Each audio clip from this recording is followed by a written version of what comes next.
SMC દ્વારા 2024માં 455 case કરવામાં આવેલ છે. એમાં 22,51,00,000નો દારૂનો મુદ્દામાલ પકડેલ છે અને કુલ મુદ્દામાલ છે 51 કરોડનો પકડેલ છે.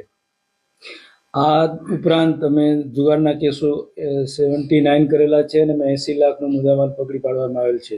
એસએમસી દ્વારા દારૂ જુગાર ઉપરાંત કેમિકલ ચોરી, કોલસા ચોરી, સળિયા ચોરી અને બાયોડીઝલના કેસો કરવામાં આવેલ છે. અને 2024માં એસએમસી દ્વારા 96 નાસ્તા ફરતા આરોપી પકડવામાં આવેલા છે. એમાં રાજસ્થાન, મધ્યપ્રદેશ અને ઉત્તર પ્રદેશના આરોપીઓ મળીને 16 આરોપીઓ સાથે ટોટલ 92 નાસ્તા ફરતા આરોપી એસએમસી દ્વારા પકડવામાં આવેલ છે.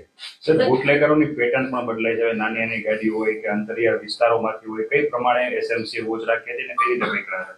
એસએમસીનું ટેકનિકલ તેમજ અમારા બાતમીદારો દ્વારા નેટવર્ક એટલું બધું પાવરફુલ હતું જેથી આ લોકો જે મોટી ગાડી લઈને આવતા હતા એ મોટી ગાડીના બદલે નાના નાના 4 વ્હીલર, ઇનોવા, સ્કોર્પિયો, ક્રેટા ગાડીમાં લાવતા હતા અને ચોર રસ્તેથી ઘુસાડતા હતા. તેમ છતાં અમે જે બોર્ડરમાંથી ગાડીઓ પસાર થતી હતી તેમાં પણ બાતમીદારો કેળવીને નાની ગાડીઓ ઉપર કેસો કરી અને રેકડ બ્રેક કામગીરી કરેલ છે.